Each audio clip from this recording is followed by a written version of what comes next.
Selamat pagi, selamat siang, selamat sore. Kami dari kelompok 1 ingin mempresentasikan proyek UAS pembuatan baja line pipe steel for gas distribution. Kelompok 1 beranggotakan Dimas Khoirul Rizky dengan NIM 22015, Muhammad Raka Alfa Rizal Utajulu 23025, Putra Amar Faik Ramadan 23044, Nicholas Dipos Pangundian Sibuya 2372, Edgar Simpak Pahan 23011118. Ini ada karakteristik dan produk. Yang pertama itu aplikasi. Produk ini digunakan untuk distribusi gas dalam industri petrokimia yang mengalami ketahanan tinggi dan paparan gas korosif seperti sulfur dan hidrogen. Terus ada karakteristik.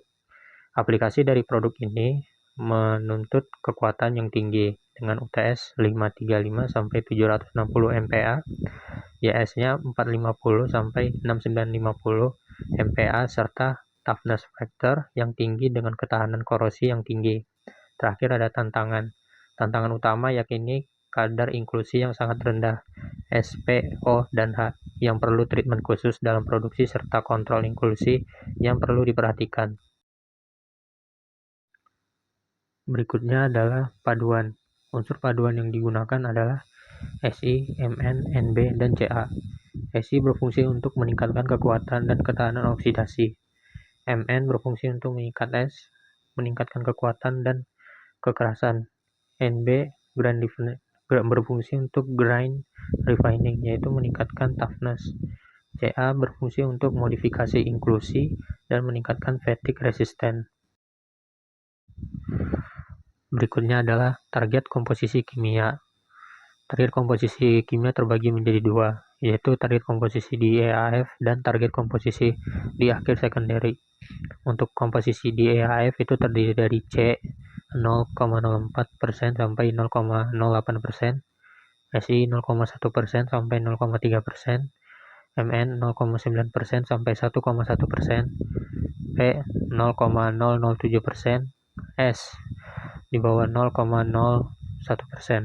Sedangkan untuk target komposisi akhir secondary yaitu C-nya 0,06% sampai 0,08%, SI-nya 0,13% sampai 0,23%, MN-nya 1% sampai 1,1%, P-nya di bawah 0,008%, S-nya di bawah 0,003%, NB 0,012% sampai 0,018%, CA-nya 0,001% sampai 0,005%, H-nya di bawah 2 ppm, dan O-nya di bawah 7 ppm. Selanjutnya adalah desain bahan baku. Desain bahan baku terdiri dari DRI dan scrap. DRI-nya merupakan kemurnian dan impuritas yang rendah. Scrap-nya memiliki keunggulan yaitu harga lebih murah dan yield-nya tinggi. Untuk scrap-nya sendiri yang digunakan itu bundle. Komposisi scrap bendanya itu terdiri dari C, yield tinggi, harga murah, impuritas lebih rendah dari scrap yang lainnya. Yang berikutnya adalah flux, yaitu berisi lime, penyedia utama, CAO, dan kontrol basicity, menghilangkan P dan S, membentuk foam slag atau slag yang berwarna hijau. Berikutnya ada dolomit yang berfungsi untuk melindungi refraktori dengan menyediakan MgO. Dan berikutnya adalah alloy. Ada alloy ini terbagi lagi yaitu Al pebble yang berfungsi sebagai oksidator dan memenuhi komposisi Al. Ada low C ferromangan yang berfungsi untuk memenuhi kebutuhan mangan dengan menjaga kadar karbon agar dengan kelebihan lain yaitu harga lebih murah dari ferromangan high purity. Selanjutnya itu ada alloy yang terdiri dari silikomangan yang berfungsi untuk memenuhi kebutuhan Si dan Mn dan harganya yang murah. Kedua ada ferroniobium yang berfungsi untuk memenuhi kebutuhan Nb. Selanjutnya ada CaSi powder yang berfungsi untuk memenuhi kebutuhan Ca, deoksidator, modifikasi inklusi, dan harga yang lebih murah dari CaSi wire. Selanjutnya ada charge mix yang memiliki kelebihan yaitu scrap dan DRI dengan harga yang lebih murah dan impuritas yang rendah, menurunkan konsumsi energi listrik. Dan bahan baku sendiri terbagi menjadi 2 bucket untuk mendapatkan target yield dan baja.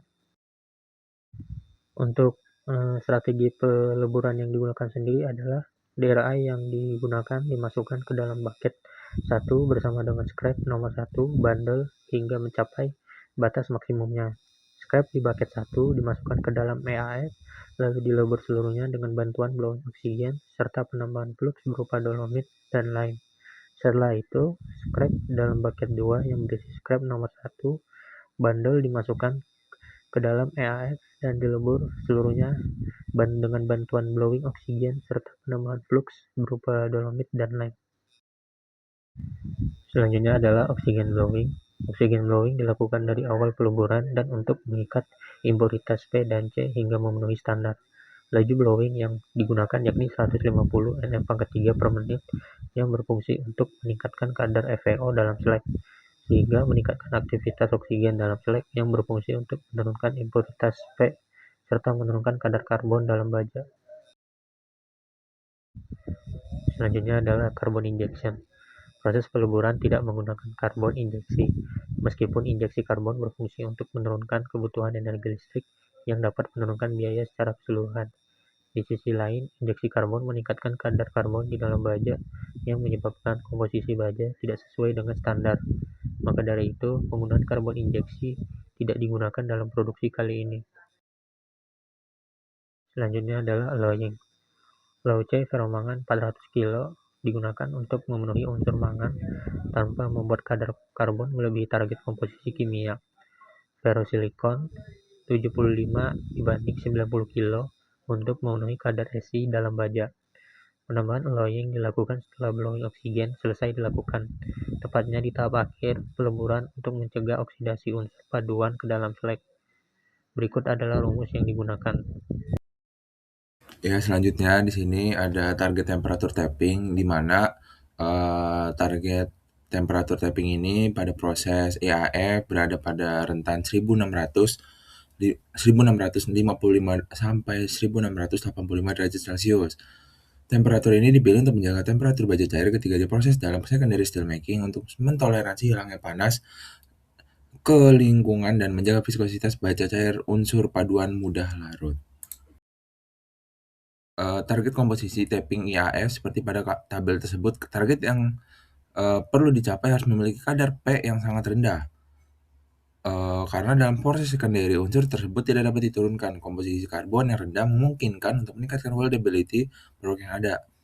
Komposisi Mn dan Si berfungsi sebagai deoksidator dan meningkatkan ketahanan oksidasi.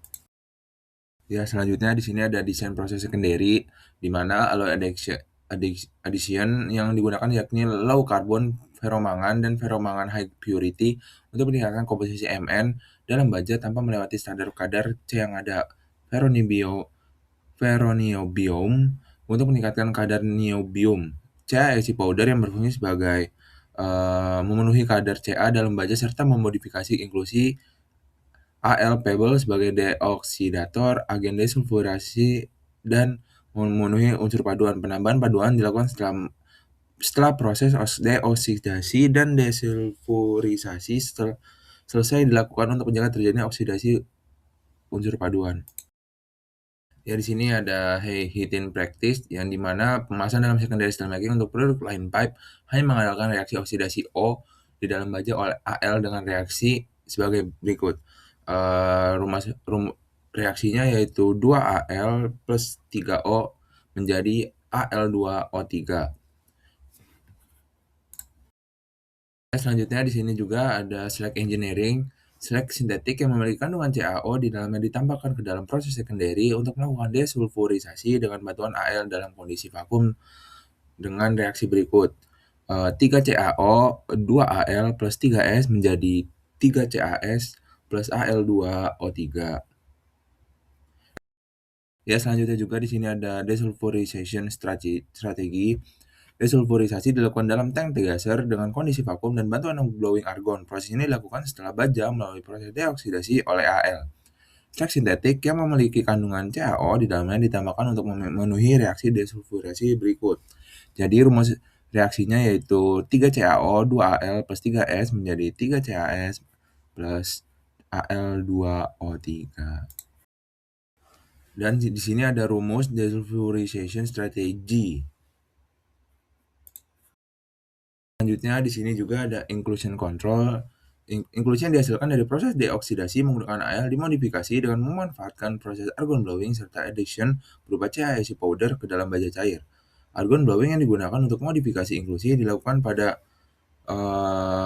degasser bersamaan dengan dilakukannya proses desulfurisasi. Penambahan CaIC powder dilakukan ketika baja sudah melewati proses desulfurisasi. Proses ini juga dilakukan untuk memodifikasi inklusi Al2O3 yang berbentuk dari pipi atau bisa disebut dengan sangat keras dan titik awal retak menjadi globular.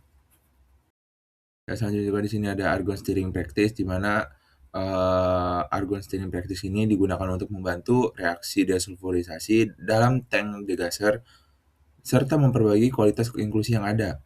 Argon stirring juga dalam proses desulfurisasi merupakan medium hingga hard argon stirring yang menggunakan laju tinggi untuk meningkatkan efisiensi proses desulfurisasi.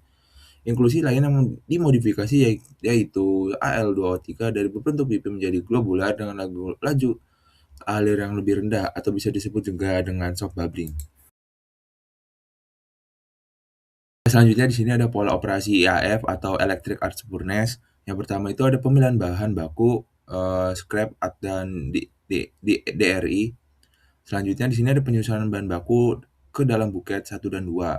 Selanjutnya juga pemasukan dan peleburan buket 1 dan 2 ke dalam EAF dengan bantuan blowing oksigen dan addition flux berupa lime untuk mendapatkan target basicity dan MgO dalam slag dan oksigen.